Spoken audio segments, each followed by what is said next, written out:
34살에 죽음 앞에 갔다 와 보니까 죽음 앞에 가신 분들이 죽음 앞에 가서 겪지 않아도 될 고통을 겪지 않게 해주고 싶다. 죽음 앞에 갔을 때 딱 알았어요.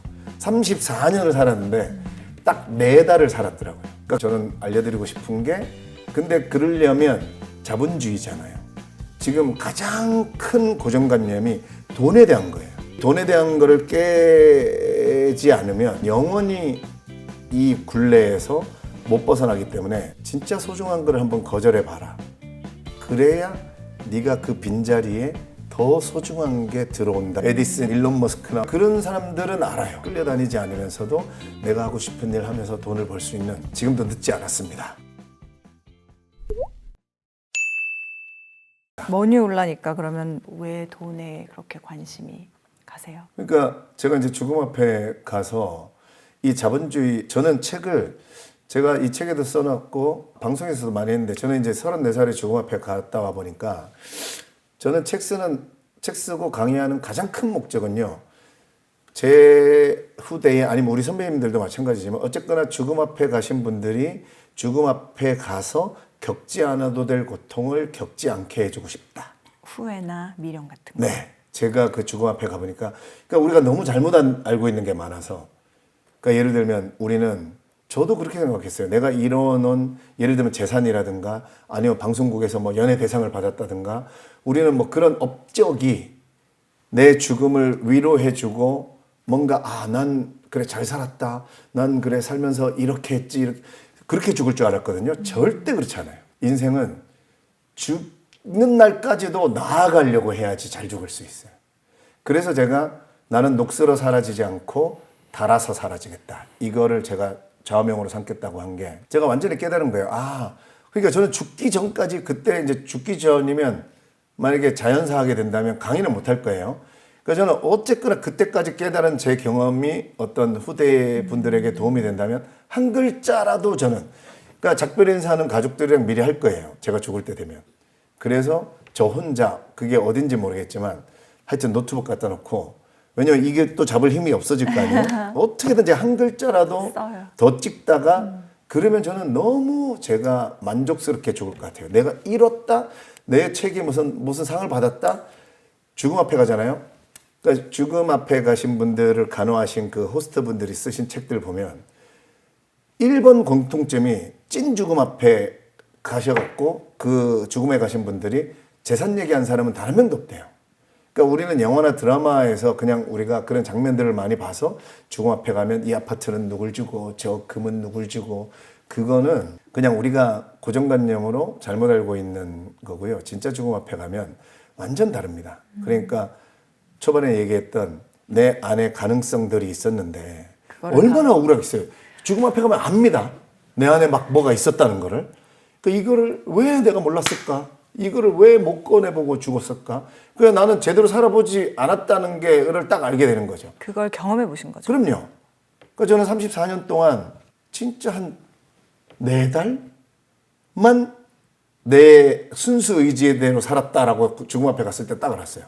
34년을 살았는데 딱 4달을 살았더라고요. 그러니까 그거를 저는 알려드리고 싶은 게, 이제 근데 그러려면 자본주의잖아요. 지금 가장 큰 고정관념이 돈에 대한 거예요. 그러니까 이 돈에 대한 거를 깨지 않으면 우리는 영원히 이 굴레에서 못 벗어나기 때문에, 돈을 많이 벌자가 아니라 저는 일단은 깨져요. 돈에 대한 잘못 알고 있는 생각. 근데 그거를 깨면 돈이 더 잘 벌어져요. 돈을 거절하잖아요. 돈이 더 잘 벌어진다. 예를 들면? 제가 처음 제 인생에 큰 돈을 거절해 본 게, 그러니까 교통사고 나서 저는 이제 회복하면서 제가 이제 이런 걸 깨닫기 시작할 때, 책에서 진짜 소중한 걸 한번 거절해 봐라. 그래야 네가 그 빈자리에 더 소중한 게 들어온다는 거예요.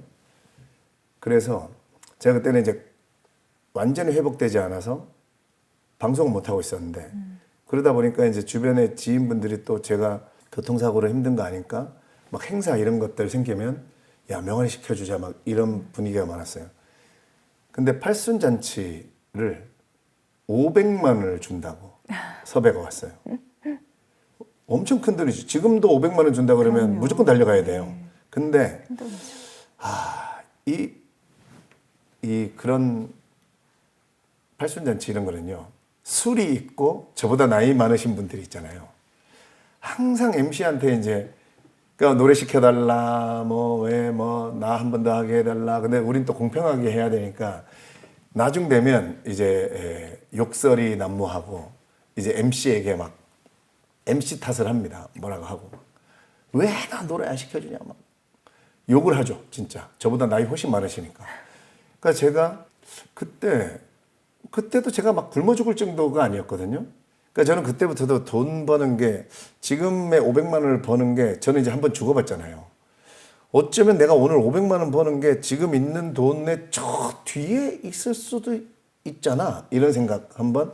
그리고 이제는 내가 돈을 뭐 억만금을 준다 해도 내가 그런 돈 때문에 뭔가 욕을 먹는 자리인데 그러면 내가 돈에 끌려가는 거잖아요. 그죠?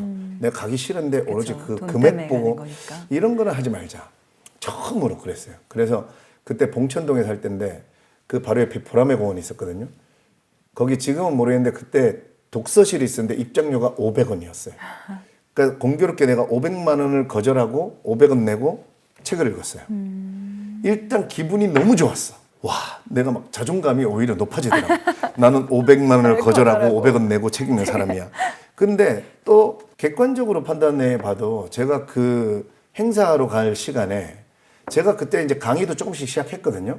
그러니까 행사하러 갈 시간에 내가 어쨌든 3시간, 4시간 왕복하면 최소 5시간은 내가 소비할 텐데 책 읽었잖아요. 그러니까 책을 읽으니까 돈을 거절했지만 책을 읽으니까 내 강의 소재나 주제가 풍부해지고 달라지고 길게 봤을 때는 내 강연료가 점점 올라가는 거예요. 그래서 내가 그걸 완전히 그 하루에 깨달았어요. 이렇게 하는 게 선순환이구나. 내가 만약에 끌려다녔어 봐요. 또 책 읽을 시간 없고 거기 가서 끌려가고 또 아마 거기서 욕먹고 집에 오면서 나이 40 다 돼가지고 40살에 욕먹고 돈 500만 원을 챙기지만 그러면 또 돌아오면서 자존감이 후배들한테 오히려. 전화했을 거예요. 술이나 한잔하자. 그렇죠. 그러면 하루가 얼마나 그냥 그렇게 악순환으로 가더라고요. 그러니까 이런 선순환에 사람마다 다를 텐데 우리는 초중고 대학교 이렇게 기본적으로 사회를 살게 되면 아까 워라벨도 얘기했지만 어쨌든 돈에 대해서 끌려다닐 수밖에 없는 구조로 출발합니다. 99.9%가 저는. 근데 그러지 않은 사람들은 누구냐면 예를 들면 우리가 성공한 기업가들이나 위인들 중에 그 위인전 읽어보면 어릴 때 동네 작은 도서관을 다 읽어버렸고 이런 사람들 있죠. 에디슨이나 뭐 지금 일론 머스크나 뭐 다 마찬가지거든요. 그러니까 그런 사람들은 알아요. 딱 알겠더라고. 뭐냐면 이런 제도가 우리를 다분히 이런 쪽으로 몰고 가는구나. 그거를 이미 알아, 시스템을. 그래서 나는 여기에 휘둘리지 않고 나는 내 길을 갈 수 있다. 왜냐면 제가 이 맨 앞에 문장에 세계는 얼마나 좁으며 내모는 책은 얼마나 넓은가. 그러니까 책을 읽으면 세계가 좁게 느껴지고 시스템을 이미 보이는 거예요. 자본주의는 이런 거구나. 그래서 나로 하여금 자꾸 이런 게 좋은 거야, 이런 게 좋은 거야 할 텐데 나는 내 안에 이런 게 있으니까 나는 이쪽으로 간다. 굳이 돈 많은 게 좋은 게 아니구나. 이런 거를 어릴 때부터 책을 읽어서 만약에 알아내면 사실은 끌려다니지 않으면서도 내가 하고 싶은 일 하면서 돈을 벌 수 있는 그런 쪽으로 갈 수 있죠. 근데 지금도 늦지 않았습니다. 얼마든지 이 악순환의 고리를 끊고 선순환으로 얼마든지 99살에도 전환할 수 있어요. 그 시작이 일단 독서라고 아까 네네네네. 말씀하셨는데 그리고 뭐 책 읽어보면 초지일관 독서의 중요성을 강조하시거든요. 네. 혹시 지금까지 몇 권이나 책을 읽어보셨는지 그러니까 제가 이제 세보셨어요? 세보긴 해봤죠. 집에 저는 이제 엄청 낙서를 하면서 읽어야 돼요. 그러니까 저는 빌릴 수도 없고 이북이나 이런 것도 별로 안 좋아해서 그러니까 저는 엄청 막 우리가 이제 뭔가 떠오르면 저는 막 써야 돼요. 그러니까 책을 이제 다 사죠. 그러니까 집에 책이 한 4천여 권 있어요. 그 중에 1,000권 정도는 아직 안 읽은 책이죠. 막 사잖아요. 이제 우리는 책을 엄청 삽니다 또. 그러니까 한 3,000권 정도는 읽었다. 그 정도입니다. 네. 그러면 책을 읽은 게 내 삶을 바꿨고 그게 네. 어떤 이 세상을 보는 눈, 부와 직결된다라는 깨달음을 얻은 건 한 몇 권쯤 읽으셨을 때였어요? 그러니까 처음에 일단은 책을 읽기 전에 제가 그 교통사고 이후에 34살에 내가 끌려다니면서 살았구나. 이건 알았고 죽음 앞에 딱 중환자실에서. 그럼 이제 난 기적적으로 혹시 내가 살아나면 끌려다니며 살지 않겠다. 진짜. 근데 안 죽고 일반 병동에 왔는데 그때 2005년이었어요. 그러니까 자연스럽게 그때는 뭐 유튜브 강의를 보고 뭐 테드 강연을 듣고 뭐 이런 핸드폰이 뭐 인터넷이 연결될 때가 아니니까. 그러니까 저는 병실에 나갈 수도 없잖아요. 그러니까 제가 아는 방법으로 뭔가를 새로 배우려면 책밖에 없는 거예요.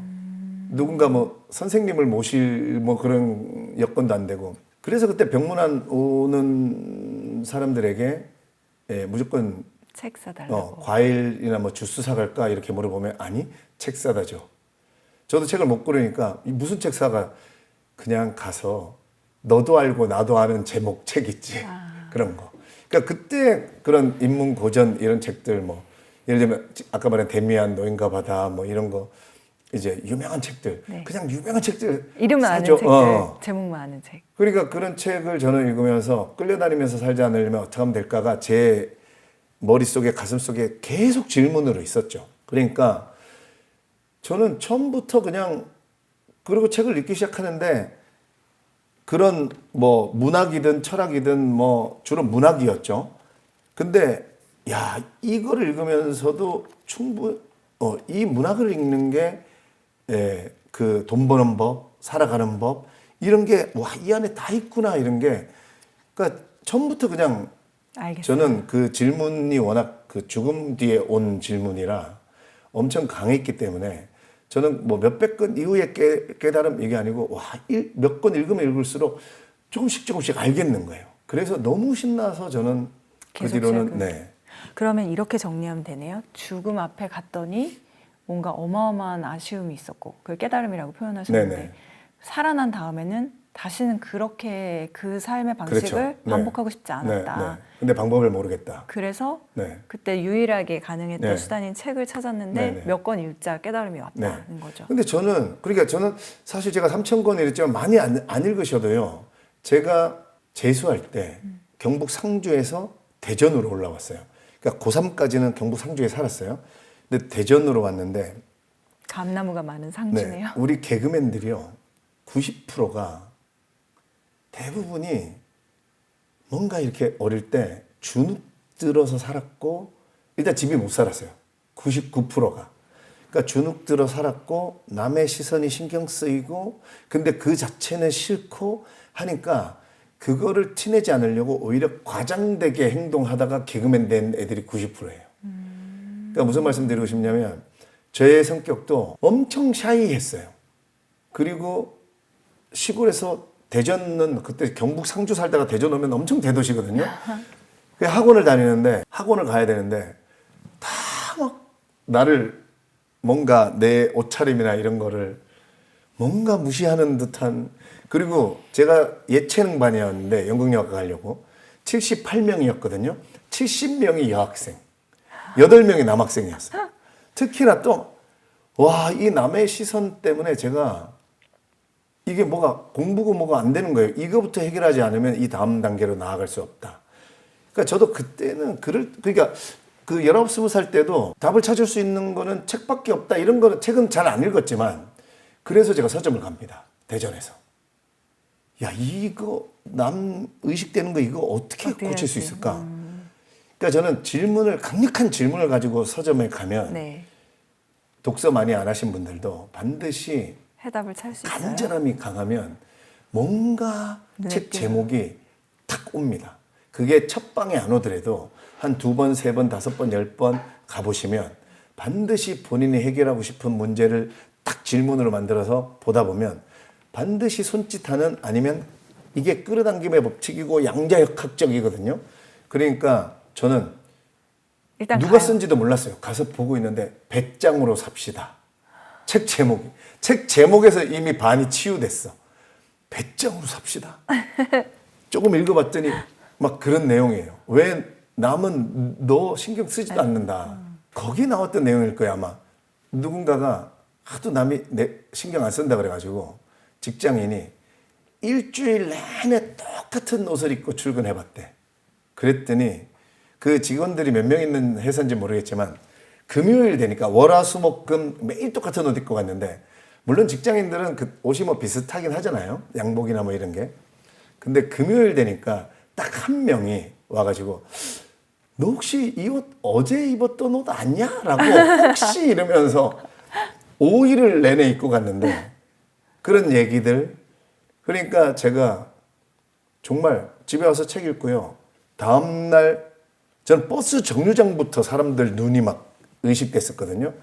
근데 다음날 정류장 버스 타고 서대전 사거리 가서 그 70명의 여학생들 있는데 들어가는데 제가 너무 자유로운 거예요. 내 마음이. 그러니까 저는 그렇게 한 권으로도 간절함이 강하다면 뭐 한 권으로 그렇다고 해서 한 권으로 그러면 그 인생 모든 게 해결되고 돈 버는 법까지 막 다 알아내냐 그런 게 아니라 내가 진짜 해결하고 싶은 지금의 본인의 문제가 있잖아요.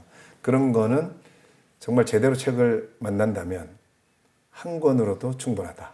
무슨 책을 어떻게 골라야 되냐, 어디서부터 어떻게 시작해야 되냐 그 질문을 드리려고 했는데 답을 해주셨네요. 네, 감사합니다.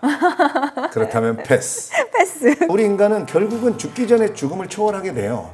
그러니까 돈을 초월할 수 있어야 돼. 책은 간접 경험 이러잖아요. 독서를 통해서 얼마든지 이해할 수 있고 깨달을 수 있어요. 돈을 벌고 싶은데 책을 읽어? 네, 이거에 대해서는 네, 아직도 회의적이거나 또는 좀 더 잘 알고 싶어요. 네. 오렌 버핏은 정확하게 어떤 원리로 돈을 벌고 있냐면요. 나는 인문학을 통해서 주가를 예측한다 이래요.